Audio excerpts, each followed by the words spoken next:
Baie welkom by hierdie week se episode van C'est la vie. Baie welkom Koos. Dankie Gerard. Hoe gaan dit met jou? Nee, het gaan klop disselboom. Ja, laasweek in hierdie tyd waarin ons nou sit, het die wind gewaai dat dit wild sit.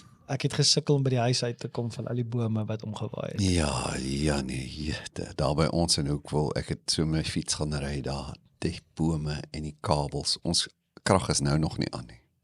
Regtig? Ja, Dis nou 'n week. ja, Dis verskriklik. ja.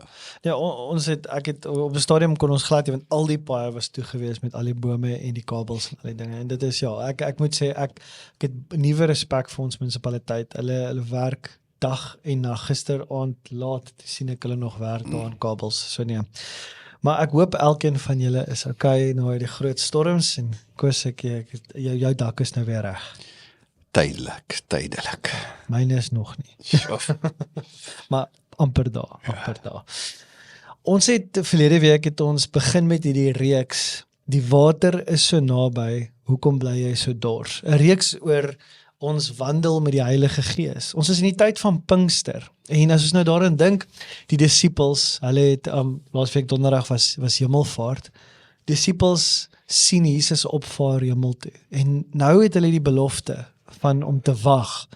En ons het juist donderdag daaroor gepraat om te sê dit was 'n ander soort wag wat hulle gehad het. Dit was 'n opwindende wag want hulle het nou net Jesus sien opvaar hemel toe op 'n wolk. Weet ons sê dit baie keer, maar ek dink nie ons besef jy weet hoe dit moes gewees het. Hier's Jesus, die een wat hulle saam mee geloop het, met wie hulle geëet het en gepraat het en hier gaan hy op 'n wolk.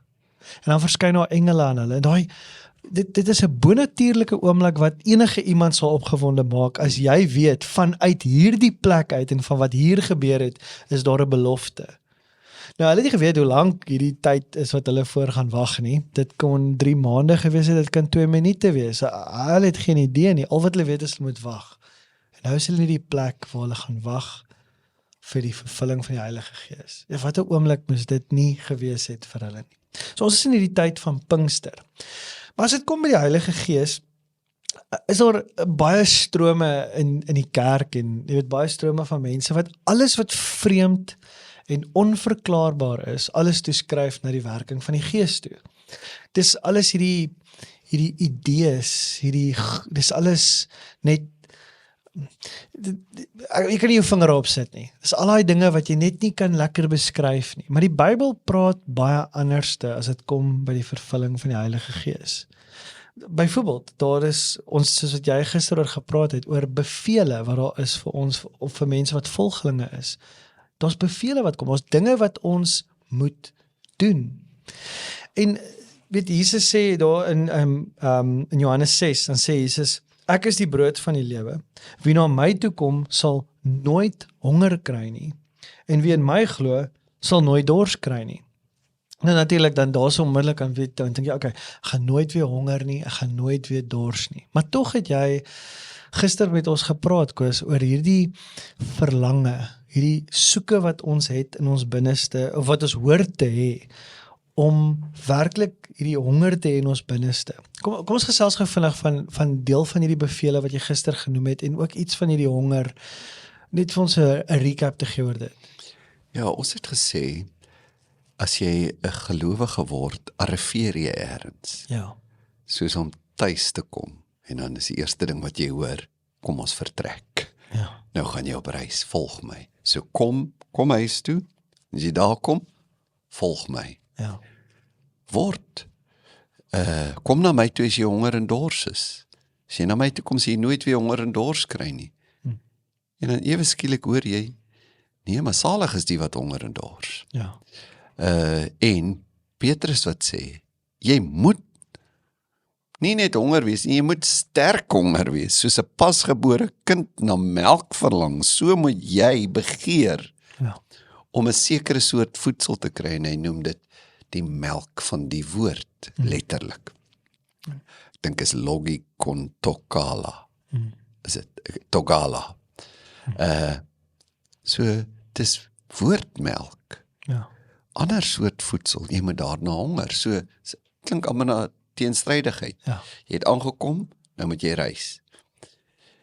Jy sal drink en nooit weer dors kry nie, nou moet jy dors word. Niemand kan sê Jesus is die Here, behalwe deur die Heilige Gees nie.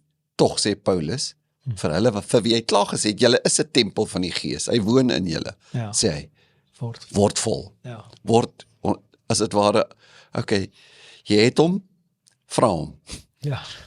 jy het gearriveer, vertrek, jy hoef nooit weer dors te kry nie, word dors. So daar is daardie opdragte om vol te word van die Gees. Ons het hom, maar ons moet begeer om van hom vol te word. En dit is waaroor ons gister gepraat het. En die een ding waarop ons, wat ons genoem het is, jy moet vol word van 'n begeerte, 'n hongerte, om God te kan hoor. Here, dis om vol te word van God. Ek raak van hom bewus. Ek raak van sy wil bewus, van sy stem bewus.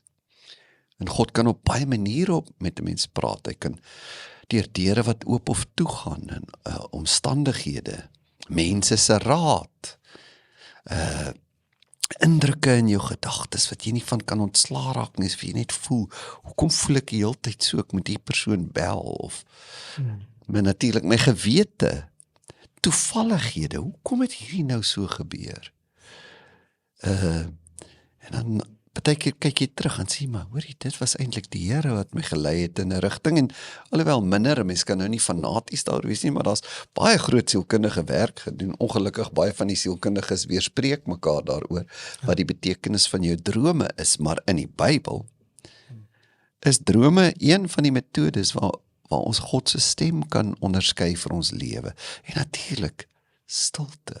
Ek dink dis dalk amper meer die hoe, om stil te word. Daar gee, soos die Here vir, is dit Elia gesê het, daar in 1 Konings 19, staan op die berg, en toe gaan staan hy daar, en as daar sterk wind, die berge skeur en die rotse breek, maar dan sê hy, die Here was nie in daardie wind nie. Toe is daar 'n aardbewing, en die Here is nie in daardie aardbewing nie. Toe is daar vuur, maar die Here is nie in die vuur nie, en toe kom daar 'n sagte stilte. Een vertaling sê 'n sagte fluisterende stem, ek dink dis meer 'n interpretasie.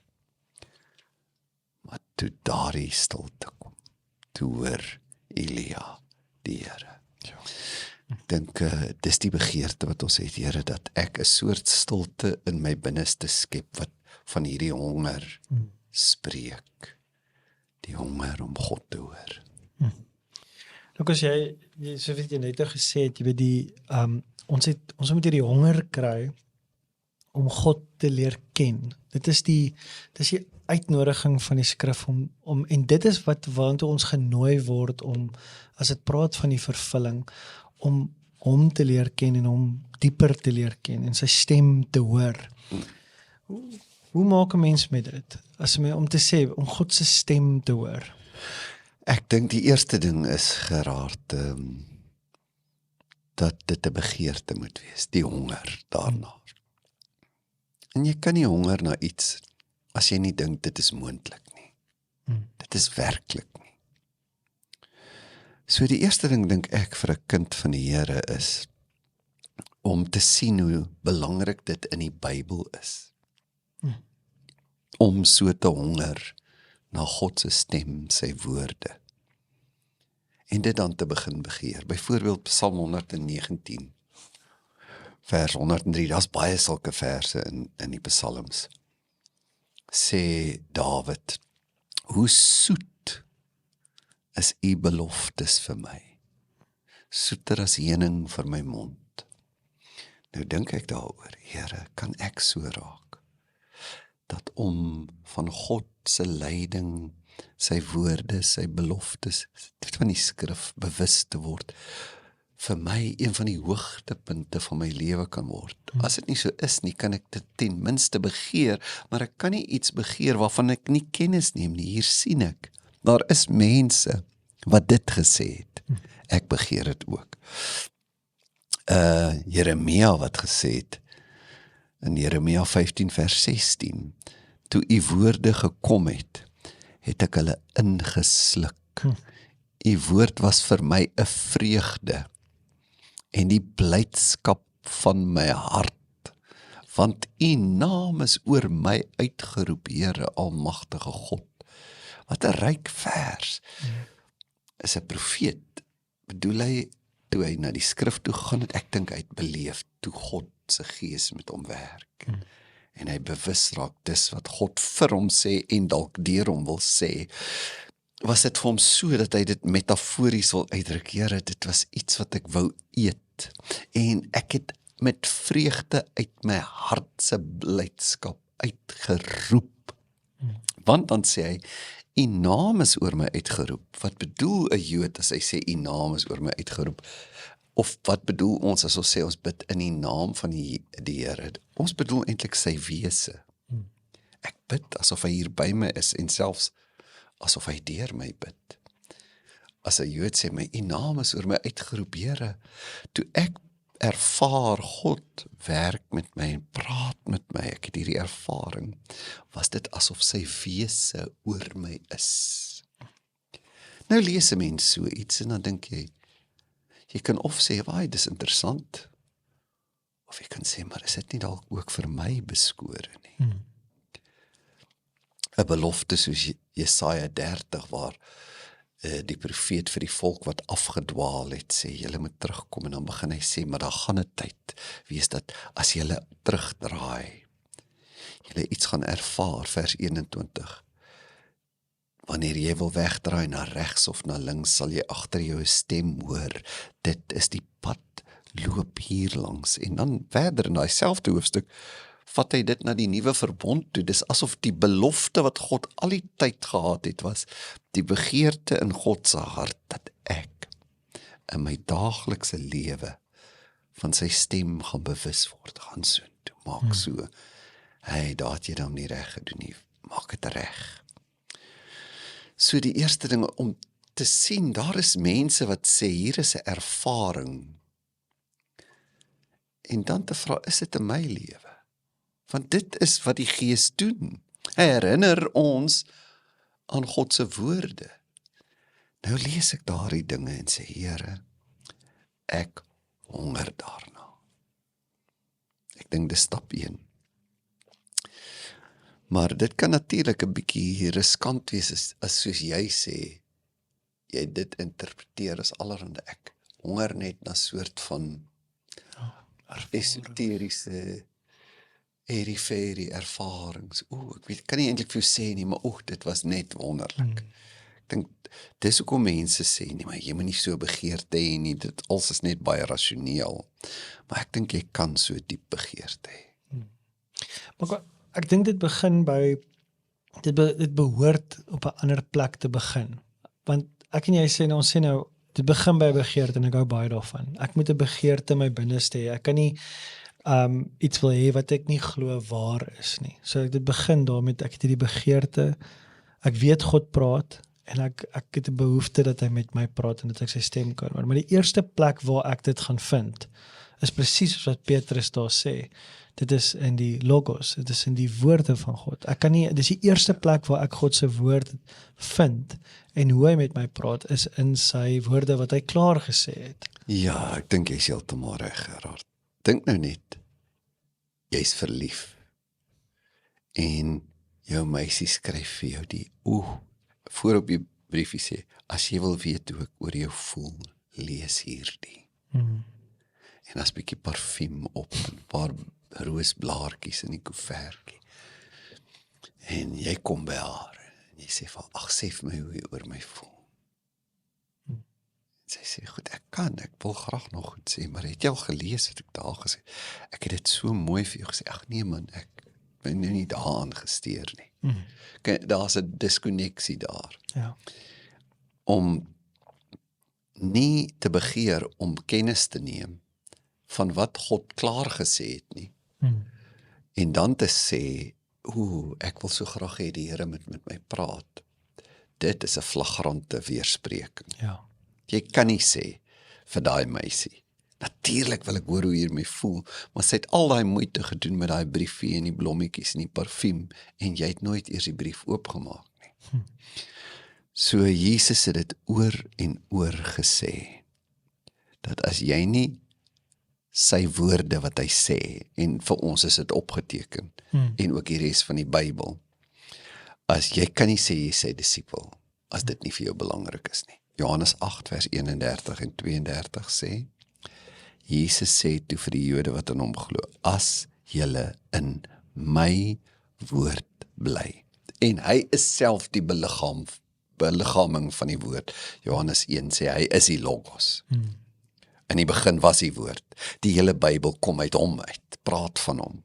En hy sê, as julle in my woord bly, is julle werklik my disippels. En julle sal die waarheid ken, en die waarheid sal julle vrymaak. Om te sê, ek wil die waarheid ken, maar ek wil nie in sy woord bly nie. Selfs in my gebedslewe, Johannes 15 sê, vers 7, as julle in my bly en my woorde in julle bly, vra dan wat julle wil hê en dit sal vir julle gebeur. Ek dink nie hy bedoel, nou, dan het jy nou 'n soort van carte blanche, jy kan nie, ek dink jy is so gevorm selfs in wat jy bid. Ja. Maar dit is weer eens, my woorde moet vir jou belangrik wees. Daai gelykenis wat hy vertel het, van die huis op die rots en op die sand, Matteus 7, elkeen wat na hierdie woorde van my luister en dit doen, kan vergelyk word met 'n verstandige man wat sy huis op die rots gebou het. Oor en oor sê Jesus, dis die kenmerk. My skape luister na my stem, vers 27. Ek ken hulle en hulle volg my, om die stem van God te leer ken. Ek sê weer, hier praat Jesus, en as jy nie gaan kyk na wat hy gesê het in die woord nie, hoe kan jy sê, jy wil na sy stem luister? Vers Johannes 14 sê hy dit nog dieper. Hy sê, die toets of jy God lief het, is hoe belangrik sy woorde vir jou is. Hy sê, wie my opdragte het, jy het dit. Jy maak 'n deel van jou. Wat het Jesus gesê? Nie net beperk tot sy lewe hier op aarde nie. Wat sê God? Wat het hy ooit gesê? Wat is opgeteken? As jy dit het, en dit wil begin doen, dit is hy wat my liefhet. En dan is daar 'n groot belofte by, en ek dink dis 'n Pinksterbelofte.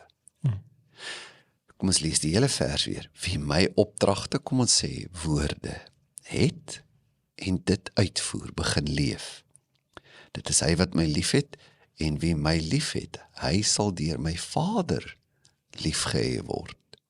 En ek sal hom ook lief hê, en my aan hom openbaar. En verder sê, en ons sal by hom kom woon.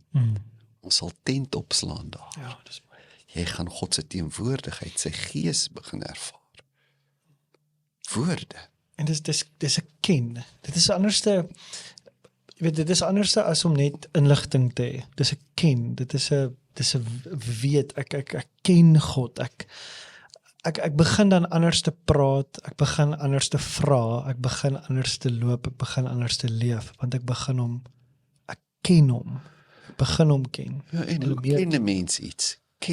Jy raak bekend daarmee. Ja. Daar's 'n gemaklikheid, daar's 'n manier, daar's 'n ritme, daar's 'n gewoonte. Jy bou amper 'n tradisie op. Ja. Jy het 'n pad. Dis soos sê, maar ons ken mekaar. Onthou jy daai tyd? Onthou jy dit? Ons wat nou, hoe lank loop ons nou al 'n pad, Gerard? 10 jaar van jaar. Kan dit sê? Arme Dis jy. wonder, ek het so oud geword in die tyd. Ek het grys geword. Ek wil net sê ek het grys geword. Dan begin 'n mens, jy begin mekaar ken. Jy ken jou vrou, jy ken jou man, want daar's 'n manier, daar's 'n geskiedenis, daar's 'n ons manier. En ek dink God wil hê, elke mens moet 'n manier met die Bybel hê. Jou kosbaarheid. Sê ek al bo, ons het so, jy was net daar by ons, bo die kombuis is ook 'n vloer, en dan kan jy daar bo gaan sit op met die trappies. Ek lees nog vir jare my Bybel op my rekenaar. Maar as ek hierdie rekenaar oopslaan, ek maak my notas oop. Kyk, goed, waar is my plekke wat ek nou laas gelees het, en ek begin, en ek lees het, en copy en paste dit onder my temas, en dink daaroor, ek wonder wat sê die Here vir my. Gerard, dit het vir my kosbaar geraak. Ek het 'n manier, is my en die Here se manier. Ek het dit begin doen, net voordat jy hiernatoe gekom het. Ek onthou jy, ek het vir jou gesê, hoe doen ek my oggendleeswerk? En ek probeer nou terugkyk oor die dekade, dit is volumes, want kyk, het ek al die goed gelees, want dan kopie ek dit hier en sit dit daar in notas in. Dit is soos boeke amper nou. Maar ek sê dit nou nie, ek sê dit om mense te bemoedig, kry 'n manier. Pas die manier aan. Maar die manier moet te doen hê met jou ritme met die Bybel, tot jy voel, maar ek begin God hier, sy stem hier ken. Paulus sê dit, Kolossense 3, laat die woord van Christus in sy volle rykdom in jou woon. Dit moet in jou bly. Dit beteken, jy kan nie 'n week verbygaan. En nie 'n paar keer, die ideaal is elke dag, net een kant kom nie. En dan gaan Paulus verder, dit gaan dan uit jou begin vloei, leer en vermaan mekaar, in alle wysheid en psalms, lofsange, geestelike liedere, en sing tot eer van God, met dankbaarheid in jou hart. Maar dit begin by iets wat daar binne woon, sy woord. Leef so ryk in jou, dat soos jy sê, jy begin dit ken, en jy het nou verlede week gesê, dis 'n liefdesterm. En nou begin jy dit met ander deel. Dit begin liedere word in jou hart. Dit raak die ondertoon van jou wese. Maar ek wil, die laaste ding wat ek wil sê, Gerard, is, dis nie opsioneel nie. Ja. Jesus sê, as jy my wil volg, Ja. dis hoe dit is. Wil jy vervul wees met die Gees sonder die woord, vergeet dit. Dit bestaan nie. Dit wat jy begeer. Ongelukkig is dit partykeer so, dat die verlange, die groter verlange is na hierdie gedeelte, die onverklaarbare, die ervaringsgedeelte, sonder hierdie deel. En dis onmoontlik. Onmoontlik. Jesus sê, wanneer hy gekom het, ek het dit nou nie voorberei nie, sal hy julle herinner aan alles wat ek gesê het. Ja. En Jesus het nie net begin praat toe hy hier op aarde was nie. Hy praat van die begin af. So, Jesus sê, een van die primêre eienskappe, of kom ons sê, werke wat God in jou lewe doen, is om jou na sy woorde toe te vat. Dis die werk van die Gees. Dis om vol te wees van die Gees, is ook om vol te wees van die woord. Ja. Dis nie die een of die ander nie. Die twee loop saam. Ja. Daar is nie so iets soos 'n volheid van die Gees sonder 'n volheid van die woord nie. En om te sê, jy is vol van die woord, en daarmee te probeer sê, nee, ek het net 'n soort van akademiese kennis, jy is eintlik nie vol van die woord nie, want om vol te wees van die woord, verander jouself. Sy begeerte na God se nabyheid en sy stem in my daaglikse lewe. En my laaste gedagte dis nie opsioneel nie. Om dit nie te wil hê nie, of om dit te ignoreer of verwaarloos, net soos om God te hoor, jou vorm om hom nie te hoor nie, jou ook. En wat die Bybel sê, as jy hom nie hoor nie, word jy hard. Hoe meer jy hom hoor, hoe meer ontwikkel jy die vermoë om hom te hoor. Hoe minder jy leef om hom te hoor, hoe minder word die vermoë of die begeerte. Jy word hard, een plek sê die skrif, Paulus mos, jy kry soos 'n eeld. Naderhand wil en kan jy weet nie eers. Dis dit is eintlik geen faktor meer in jou lewe nie. Hebreërs 3, daardie hele gedeelte van Hebreërs 3 en 4 sê dit oor en oor. Daarom soos die Heilige Gees sê. Dis wat die Heilige Gees kom sê. Vandag, as julle sy stem hoor, moet julle nie hardkoppig wees soos julle voorvaders, toe hulle in opstand gekom het daardie dag in die woestyn, toe hulle my op die proef gestel. Die ou vertaling sê, verhard julle hart nie. Sagaria 7 sê van die volk, hulle het geweier om te luister, en hulle het hard geword, of hardkoppig, hulle hart het, sê, en hulle het hulle ore toegestop. Ek dink nie, hy bedoel, hulle doel, al hoe minder gehoor, was nie, wou nie, en so het hulle ore toegestop, sodat hulle nie kon hoor nie. Ja. Naderhand is wil, word, kan, of wil nie, word kan nie. Hoe meer jy wil, hoe meer kan jy. Hoe meer jy nie wil nie, hoe minder kan jy. Ja. So, maar, as ons net hierdie kan huis toe vat uit gister en vandag, begeer, 'n wandel, 'n hoor, 'n gesprek, iets vorm jou. Ek en jy het nou net voordat ons begin praat, oor die interessante ding wat ek raak gelees het, gepraat. Gerard, jy's nou 'n man wat, jy's 'n bakkie man. Ja. Nog elke keer as ek jou sien, as daai bakkie ding vir jou gryp, Gerard, dan is dit net bakkie. Jy was eers 'n Ford man, jy's nou 'n Toyota man. Dit sê ek met skaamte. Skus, afval. Gerard, ek gaan baie manne nou. I've got the Ek het 'n t-shirt.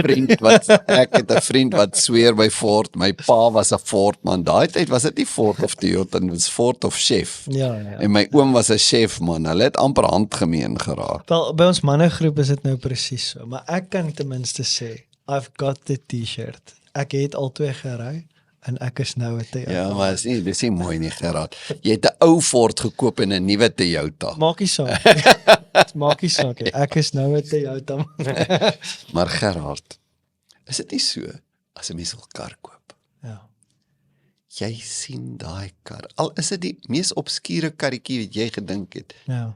die oomblik as jy hom wil koop, maar hier staan duisende karre, ek sien hulle oral. Ja.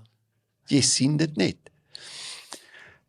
Net so as jy wil luister na 'n sekere, as jy nou voelkyker is, en jy het jou verkyker, skielik, oral sien jy voels. Waar was hulle hulle was elke dag daar. Ja. Oral hoor jy hulle nou. En daar, dis 'n fisiese vermoë van jou brein. Ek het gelees, dit is die retikulêre aktiveringsstelsel, die RAS van die brein.